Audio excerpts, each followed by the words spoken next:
Oke, selamat siang Bapak dosen dan teman-teman mahasiswa. Kali ini saya akan membuat video untuk mengerjakan soal tugas ketiga dari praktikum eh, pemrograman berbasis mobile perangkat bergerak. Nah, ini adalah soalnya kita diminta untuk membuat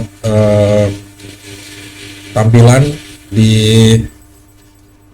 smartphone yang akan menampilkan rank, name, simbol, dan price USD.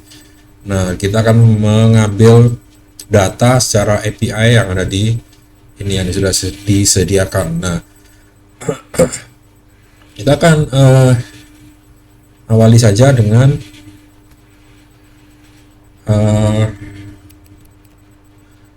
membuat folder atau mengecek apakah ini npm itu sudah terinstall di dalam komputer ini, sudah ada version, maka kita akan tinggal memuat saja atau memanggil npm init view at latest. Kita akan menggunakan view-nya untuk membuat suatu coding-coding yang kita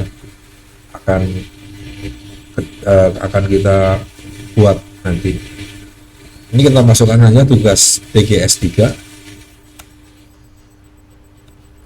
filenya atau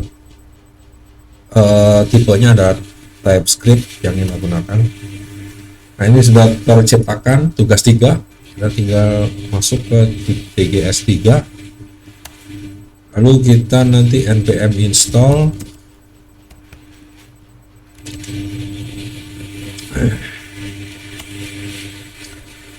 nah ini agak sedikit lama ya. Nah, jadi nanti dalam rangka menampilkan seperti ini, kita akan membuat suatu langkah, yaitu seperti ini. Komponen kita akan memerlukan satu komponen terbuka yang kita kenal dengan fetch data. Fetch data adalah suatu library yang nanti kita gunakan untuk menarik atau menampung data yang akan kita buat dalam bentuk array yang kita namakan coins. Nah, nanti hubungannya adalah dengan request data ke CoinGecko.api ini. Ketika dia sudah dapat, maka kita akan tampung ke dalam coins. Nah, jika gagal kita tampilkan pesan error. Nah, kemudian ketika sudah berhasil, maka kita akan tampilkan dengan format harga sesuai ketentuan. Nah, kita kemudian kita tampilkan di layar HP maupun di komputer. Nah, kira-kira itu alurnya. Kemudian nanti di sini ada yang beberapa hal yang akan kita terangkan. Nanti kita akan mengambil dua file yang sudah saya siapkan, crypto table, dan satunya adalah app.view. Kira-kira ini sudah selesai apa belum? Sudah. Nanti kita akan jelaskan atau kita komentari baris-barisnya satu persatu. Sebelum itu kita install. Yang kita perlukan adalah npm install Axios. Tanpa Axios ini kita nggak bisa mengambil data API dari online, karena Axios ini adalah satu library yang kita perlukan untuk menangkap data yang tersedia di online.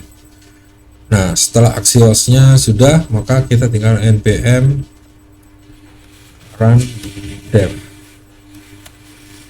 Dengan melakukan ini artinya mengcompile. Nah, jika kita mengcompile, nanti akan dibuat folder yang sudah disediakan, dan file-file yang sifatnya itu adalah hello world atau selamat datang semacam itu, PGS3.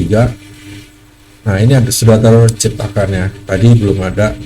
Nah kita bisa menampilkan ini localhost, cuman ininya hanya view saja, paling view ya, you did it. Maka ini kita sudah bisa membuat satu aplikasi yang berbasis view ini. Kita akan keluarkan dulu.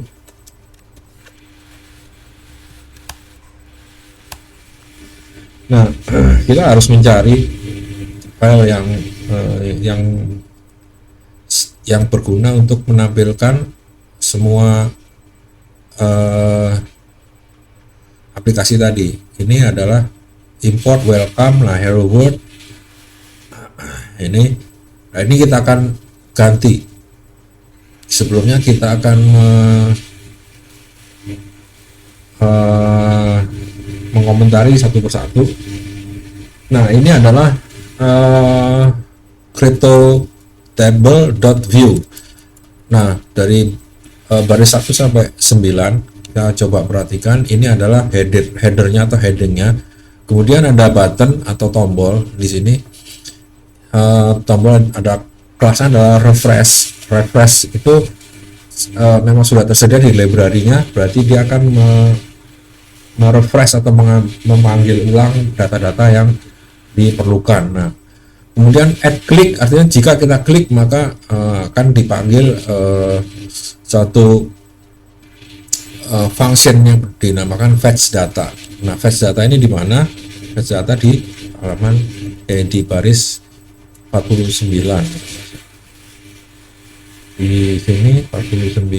Nah fetch data export default, mulai dari sini ini asing fetch data di function fetch data ini di baris ke 60. Nah ketika di fetch data, loadingnya ini yang pertama tentu adalah true, karena tanpa mengklik tombol itu pun ini diharapkan sudah menampilkan data-data. Nah di sini adalah alamat email, alamat data-data online yang kita butuhkan berada di sini. Nah kemudian ini adalah parameter yang kita gunakan, yaitu USD. Kemudian nanti ordernya yaitu cap, market cap itu market rankingnya yang paling banyak, kapitalisasinya akan berada di paling atas. Nah kemudian per page-nya adalah 8. Nah page-nya 1. Nah sparkline false, artinya sparkline itu kita tidak menampilkan grafik, ya hanya menampilkan angka-angka saja. Nah kemudian kalau respon datanya itu error, maka akan ditampilkan gagal memuat data, silahkan coba lagi. Nah formatnya adalah price-nya apabila lebih dari $1, maka diperkenankan untuk menampilkan sen-nya atau pecahannya dalam 2 digit di belakang koma.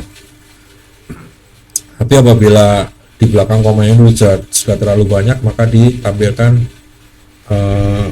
pangkat atau eksponen ya.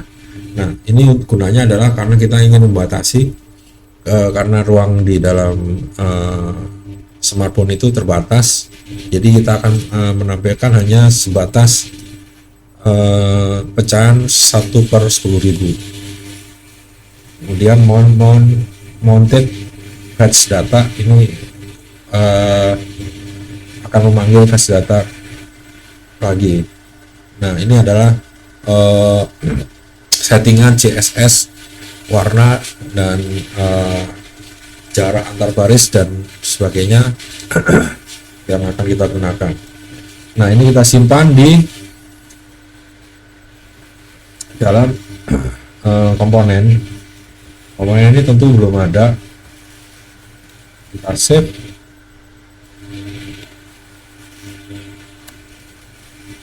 Itu table.view sudah. tutup saja. Nah, kita cek crypto table view sudah ada. Nah, yang di add view kita tidak perlu buat karena sudah ada, hanya kita perlu untuk memodifikasi saja isi di dalamnya. Copy dari, nah apa yang penting di sini adalah kita mengarahkan import crypto table, ini adalah nama variabelnya, dari komponen titik, artinya subfolder yang di atasnya diarahkan ke sini, crypto table.view. Nah, kemudian diekspor untuk menjalankan baris-baris coding berikutnya. Nah, itu adalah dua file yang kita rubah, yaitu up.view dan satu lagi adalah komponen. Nah, up.view itu adalah kayak jadi semacam router yang akan mengarahkan program ini ke file yang kita kehendaki, yang sesuai dengan kita kehendaki, yang akan kita eksekusi atau kita tampilkan, di mana dalam hal ini adalah crypto table.view. Nah, sepertinya semuanya sudah oke. Aksesnya sudah, maka kita akan mengompile dan run dev. Kita harapkan kita bisa menampilkan koin-koin yang tersedia di online. Nah, kita coba panggil saja localhost-nya 5173.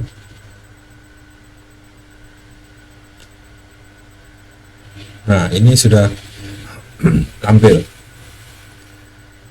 Ini tampilan website di komputer. Kita bisa menampilkan dengan simulator, mobile simulator ini.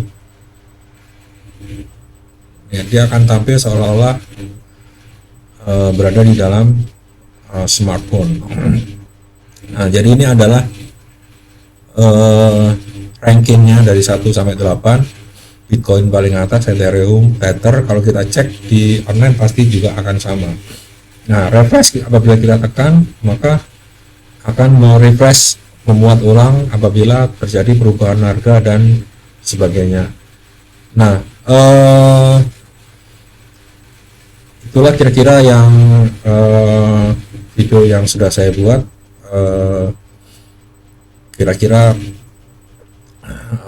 sudah agak mirip dengan yang seperti ini, meskipun data online-nya saya sudah coba yang ini tapi tidak bisa termuat dengan baik, dan saya gunakan yang hampir mirip dengan itu, yaitu CoinGecko yang tadi kita tampilkan, yaitu CoinGecko yang ada di sini ya. Nah, itu akan fungsinya kira-kira mirip dengan ini API CoinGecko.com API. Nah, itu kira-kira kita bisa tampilkan seperti ini. Kita bisa refresh lagi. Nah, ini adalah hasil akhir dari coding yang kita kerjakan. Demikian video saya akhiri. Terima kasih atas perhatiannya. Sampai jumpa di lain kesempatan. Selamat siang Pak dosen dan teman-teman mahasiswa.